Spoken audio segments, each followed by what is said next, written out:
Sainath builders Chennai ராஜகீழப்பாக்கத்தில் ready to occupy new flat மாத வாடகை பட்ஜெட்டில் இஎம்ஐ.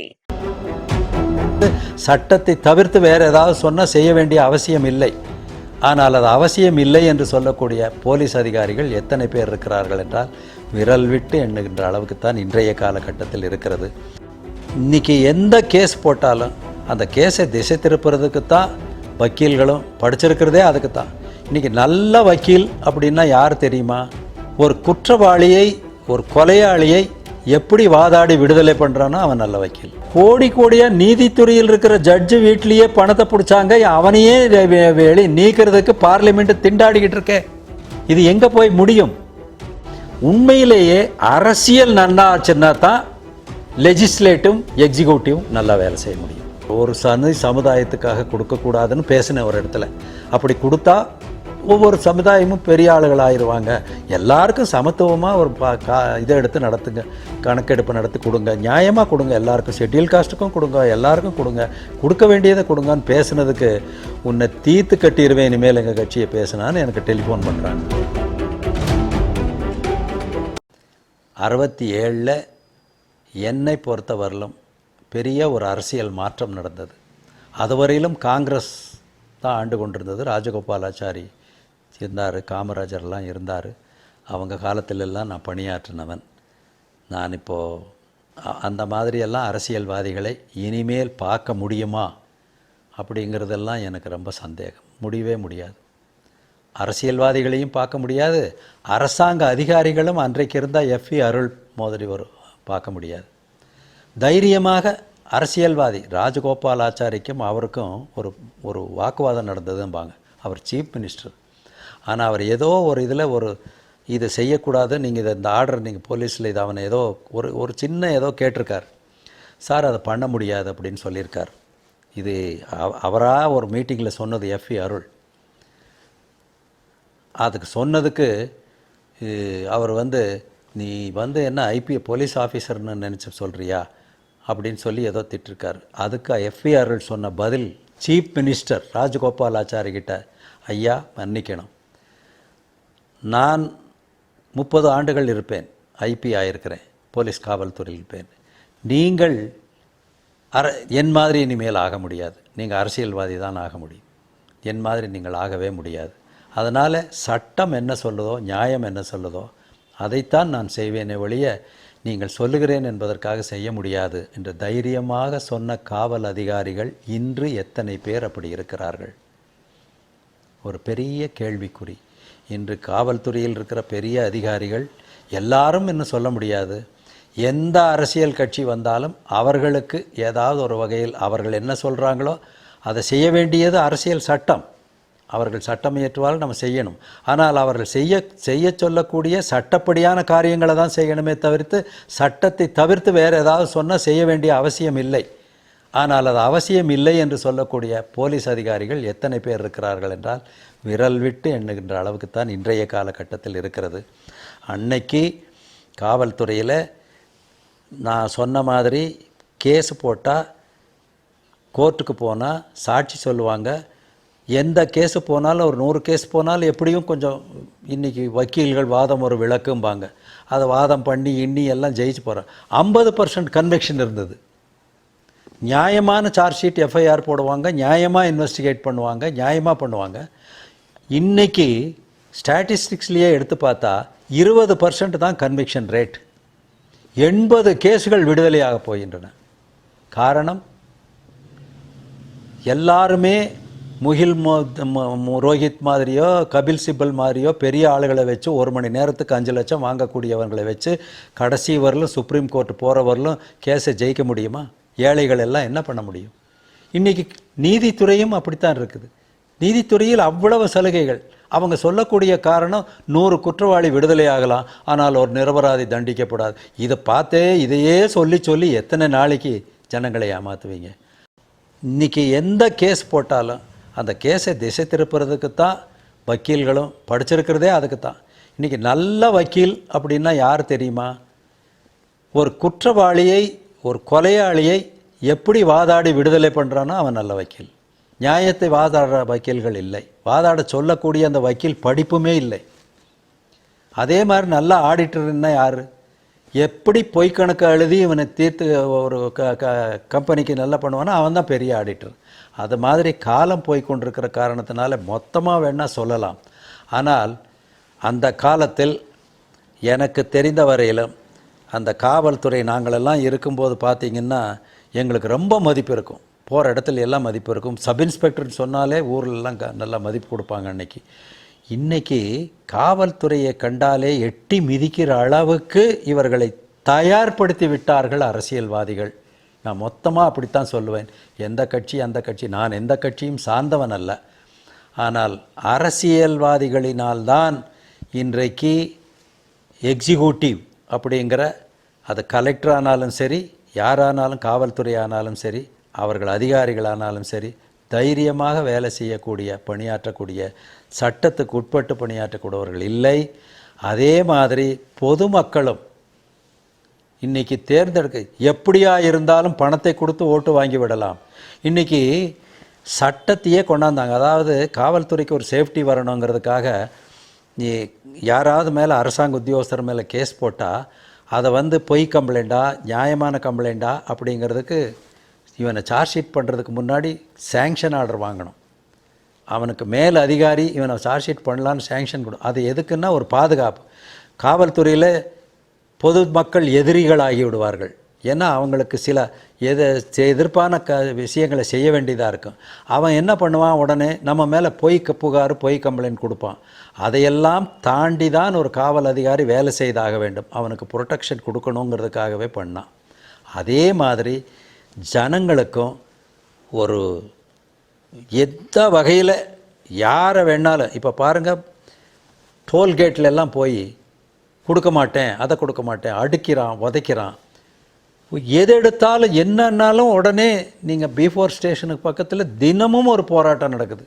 அந்த போராட்டம் ஏமாந்து போய் ஒரு சின்ன இதாக ஆகிப்போச்சுன்னா, ஒரு கலவரம் ஆகிப்போச்சுன்னா உடனே இங்கே நெருப்பு வைக்கிறது, கடையை உடைக்கிறது, கடையிலேருந்து தூக்கிட்டு போகிறது, எல்லாம் பண்ணுறது. இதில் தான் இருக்கிறாங்களே ஜனங்கள். நியாயமாக ஐயோ நம்ம பொது சொத்தை, அரசாங்க சொத்தை பண்ணக்கூடாதுன்னு யாருக்குமே இல்லை. ஆக ஜனங்களினுடைய மனநிலையே கரப்ட், மனநிலையை கெடுத்தவர்கள்.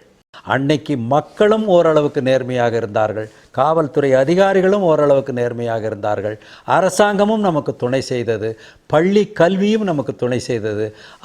ஆகையினால் குற்றங்களை நாங்கள் எடுத்து சொல்லி பண்ணுவதற்கு ஒரு வசதி இருந்தது. அவைகளையெல்லாம் கெடுத்து நாசம் பண்ணி இளைய தலைமுறையிலேயும் அரசியலில் கலக்க வைத்து, நான் அடிக்கடி சொல்வதுண்டு, கற்க கசடர கற்றபின் நிற்க அதற்கு தக. வள்ளுவர் சொன்னது. கற்க கட்டளை சொல், கசடர கற்கணும்.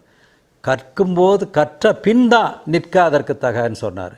கற்கும்போதே, பள்ளிக்கூடத்தில் படிக்கும்போதே அரசியலுக்கு வர்றான், இவனே வாள் எடுத்து வெட்ட போகிறான், இவனே தண்ணி போடுறான். இந்த மாணவர்களை அஞ்சில் வளையாதது 50இல் வளையுமா? அஞ்சில் வளைய வைக்க முடியாதா? வளைய வைக்க முடியும். வளைய வைக்கவில்லையே இந்த அரசியல்வாதிகள், கெடுத்து விட்டார்களே. என்னுடைய ஆதங்கமெல்லாம் அதுதான். இனிமேல் இந்த கலியை வெல்ல வேண்டும் என்றால் வருகின்ற இளைய தலைமுறை நல்ல கல்வி, பண்பாடும், அறிவும், ஆற்றலும், திறமை, எல்லார்கிட்டவும் திறமை இருக்குது. இதே நாங்கள் அந்த பொருளாதாரத்தில் பின்தங்கியவர்களெல்லாம் நல்ல பண்பாட்டை சொல்லி கொடுத்தா கற்றுக்கும். ஆனால் கற்றுக் கொடுக்காமையே கல்விக் கொள்கையே எப்படியோ கொண்டு போகிறாங்க. இப்போ தான் அரசியல்வாதிகளுக்கும் கொஞ்சம் புத்தி வந்திருக்கும் போல் இருக்குது. அவங்கள திருத்துறதுக்காக ஏதேதோ பண்ணுறாங்க. ஆனால் இவங்க பண்ணினால் ஒழிய இனிமேல் காவல்துறையானாலும் சரி, அது எந்த துறையானாலும் லஞ்ச ஊழல். இப்போ நான் ஆன்டி கரப்ஷன் தான் இருந்தேன். அங்கே சிபிஐலேயே பல துறைகள் இருக்குது. நான் இருந்தது ஆன்டி கரப்ஷன் தான். நான் இருந்தப்பெல்லாம் என்னுடைய கடைசி case Harshad Mehta share market case. பாம்பேயில் டிஎஸ்பியாக 4 வருஷம் இருந்தேன். அந்த கடைசி சார்ஜ் அது 400-350 கோடி தான் ஊழல். அதே அன்னைக்கு 94 பெரிய அமௌண்ட்டு. ஆனால் இன்றைக்கி இருக்கிற ஊழல்கள் நீங்கள் கோடிக்கணக்கு, லட்சக்கணக்கான ஊழல்கள்ங்கிறாங்க. எத்தனை அரசியல்வாதிகள் ஜெயிலுக்கு போயிருக்கிறாங்க இப்போ பாருங்கள். நீதித்துறையை எடுத்துக்கோங்க. ஏன் சார் கோடியாக நீதித்துறையில் இருக்கிற ஜட்ஜு வீட்லேயே பணத்தை பிடிச்சாங்க, அவனையே நீக்கிறதுக்கு பார்லிமெண்ட்டு திண்டாடிக்கிட்டு இருக்கே. இது எங்கே போய் முடியும்? இது எப்படி முடியும்? ஆனாலும் ஏதோ ஒரு வகையில் எனக்கு தெரிந்த வரையிலும் எல்லாமே இருந்தாலும் கூட இன்னும் நல்ல அரசியல்வாதிகள் இருக்கத்தான் செய்கிறார்கள். சார், இந்தியா என்கின்ற பாரத தேசம் என்கின்ற ஒரு நாடு இருக்க வேண்டுமா? உலக நாடுகளில் உலக அரங்கத்தில் பாரத தேசம் என்று இருந்தால்தானே பெயர் சொல்ல முடியும். அதையே மறுபடியும் முன்னே இருந்த மாதிரி சிற்றர்கள் சேர சோழ பாண்டியன் மாதிரி மறுபடியும் ஆக்கிடுவாங்களோன்னு எனக்கு பயமாக இருக்குது இன்றைக்கி இருக்கிற அரசியல் கட்சி. நம்ம தமிழ்நாடுங்கிறான், அவன் கன்னட நாடுங்கிறான், இதுங்கிறான், ஒரு நாட்டுக்கு ஒரு மாகாணத்துக்கு சண்டை. மறுபடியும் ஏதாவது அந்த மாதிரி பிரிஞ்சு போச்சான்னா எங்கே ஒரு பாரத நாடு உலக அரங்கில் போகிறது? இன்றைக்கி உலக அரங்கில் ஒரு தேசம்னு இருந்தால் தான் முடியும். அந்த தேசம் நல்லா இருக்கணுமேன்னு எல்லாருமே பாடுபடணும், எல்லா அரசியல் கட்சிகளும் பாடுபடணும். அப்படி பாடுபடுகிற அரசியல் தலைவர்கள் வரணும், படித்தவர்கள் வரணும். உண்மையிலேயே அரசியல் நல்லா ஆச்சுன்னா தான் லெஜிஸ்லேட்டிவ் எக்ஸிக்யூட்டிவ் நல்லா வேலை செய்ய முடியும். காவல் போலீஸ்காரன், ஒரு டிராஃபிக் போலீஸ்காரன் ஒரு 50 ரூபாயை வாங்கிட்டா அதில் இதை எடுத்து நிறைய ஊடகங்களும் பத்திரிகைகளும் கூட பெருசாக போடுறீங்க. அதே மாதிரி ஒரு அரசியல்வாதி இதை வாங்கிட்டான் அதை வாங்கிட்டான்னா அவனை பண்ணுறதில்ல. நிறைய அரசியல் கட்சிகளுக்கே ஊடகங்களும் பத்திரிகைகளும் அவங்களே நடத்துகிறாங்க. நிறைய நீங்கள் அதை பார்த்துறது எல்லா ஒரு சின்ன விஷயம்னா கூட அதை திசை திருப்பி எப்படியெல்லாம் நாசம் பண்ணணுமோ பண்ணி தான் பேசுகிறதுக்கு தான் இருக்காங்களே தவிர்த்து காவல்துறையில் பண்ணுகிற அந்த லஞ்ச ஊழல் இல்லைன்னு நான் சொல்லலை. காவல்துறையிலும் லஞ்சம் வாங்குறவங்க இருக்கத்தான் செய்வாங்க.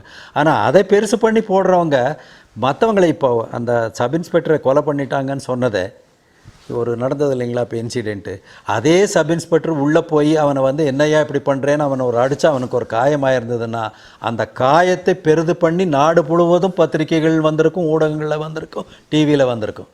அந்த சப் இன்ஸ்பெக்டர் காலியாக்கியிருப்பாங்க. ஆனால் சப் இன்ஸ்பெக்டரையே கொன்னுட்டாங்க.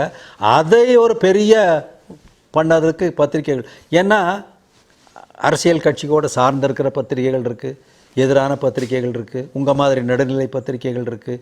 எதையுமே பயந்து சொல்ல வேண்டிய காலமாக இருக்கிறது. ஏன்னா பொய் கேஸ் போட்டு உள்ளே தள்ளிடுவாங்களோ இந்த ஒரு காரணம் இன்றைக்கு காவல்துறையிலும் சரி எல்லா வகையிலும் இந்த பயம் வந்து விட்டது. இந்த பயம் வந்ததுக்கு காரணம் அது உண்மையிலேயே நடந்து கொண்டிருக்கிறது. கஞ்சாவை வைத்து போட்டுருவாங்க, அதில் தான் இருக்குது. இல்லைன்னா ஏதாவது ஒரு SC ST ஆக்டில் போட்டுருவாங்க. இவன் அதை சொன்னான் இதை சொன்னான். எனக்கே நாங்கள் பிற்படுத்தப்பட்ட ஒரு அமைப்பில் நிறைய கூடன்னு சொல்கிறோம். அதுக்கே எனக்கு நிறைய பேர் எனக்கு டெலிஃபோன் பண்ணி உனக்கு வயசாச்சே கிழவா, இனிமேல் எங்கள் கட்சியை பற்றி எல்லாம் 10% கொடுத்தது ஏன் இது சொல்கிற நீ, இது ஏன் ஒரு சமுதாயத்துக்காக கொடுக்கக்கூடாதுன்னு பேசினேன் ஒரு இடத்துல. அப்படி கொடுத்தா ஒவ்வொரு சமுதாயமும் பெரிய ஆளுகள் ஆயிடுவாங்க.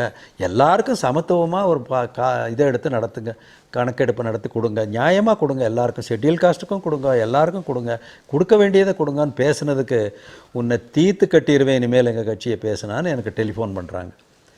இப்போ நாங்களே இனிமேல் என்ன வயசானதுக்கப்புறம் போகிறோன்னு பண்ணலாம். ஆனால் எத்தனை இளைய தலைமுறை அதற்கு தைரியமாக இருப்பார்கள்? நியாயமானவர்கள் எத்தனை பேர் தைரியமாக வெளியே வருவாங்க? வர முடியறதில்லை அவங்கனால. காரணம் அதுதான் காரணம். காவல்துறையும் நல்லா வரணும். இனிமேல் காவல்துறையை சீர் செய்கிறதுக்கு இப்போ நிறைய காவல்துறையிலே லஞ்ச ஒழிப்பு இலாக்காலாம் இருக்குது, அதில் போடுறாங்க. ஆனால் பெரிய அதிகாரிகள் லஞ்சம் வாங்குறான்னு கம்ப்ளைண்ட் போச்சுன்னா கிளியரன்ஸ் வாங்கணும் மந்திரிக்கிட்ட, அப்போ தான் அவனை ட்ராப் பண்ண முடியும். இந்த சட்டத்திட்டத்தை நீங்கள் எப்படி கிளியரன்ஸ் வாங்குவீங்க? இருக்குது.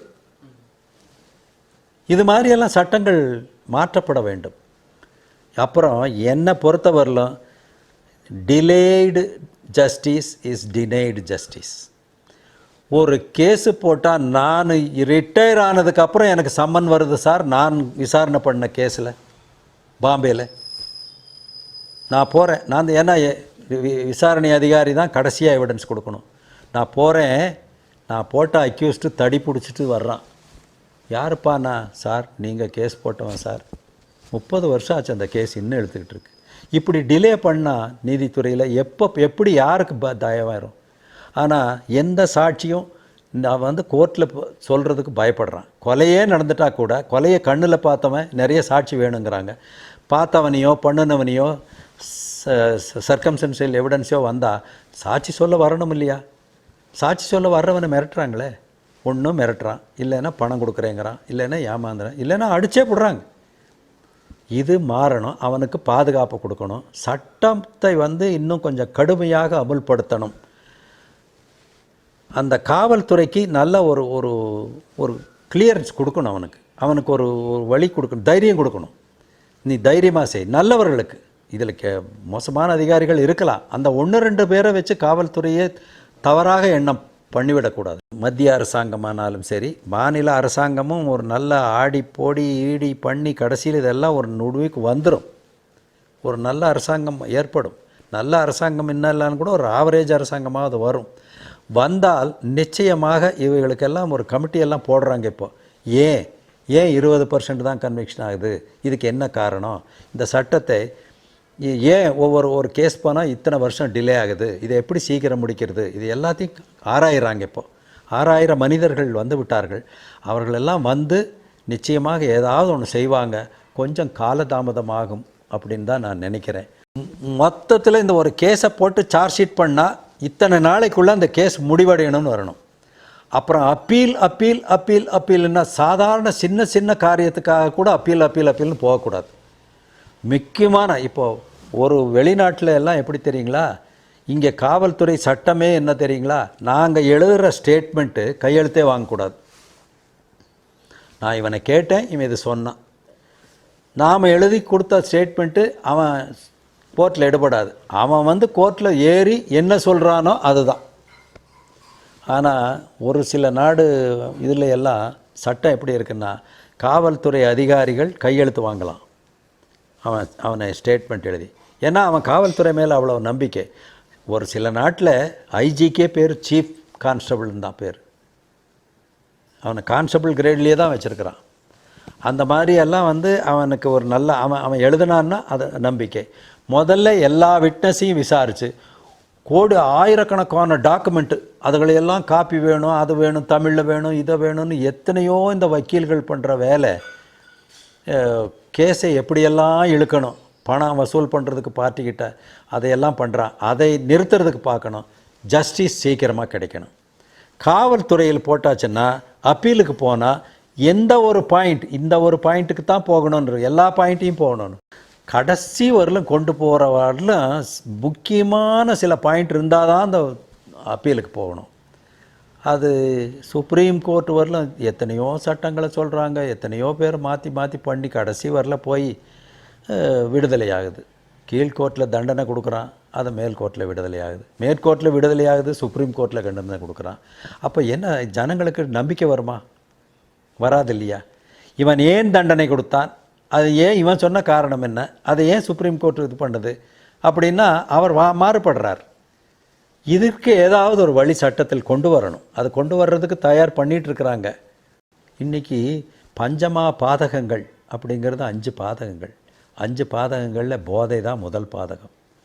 போதை, கொலை, களவு, பொய், இதுதான் இந்த மாதிரி வரிசையாக. ஏன் போதையை முதல் பஞ்சமா பாதகங்களில் வச்சான்னா, அந்த போதை வந்துட்டுச்சுன்னா மிச்ச பாதகங்கள் ஆட்டோமேட்டிக்காக பண்ணிடுவான். அப்போ போதை எவ்வளவு பெரிய பாதகம் மனித இனத்திற்கு.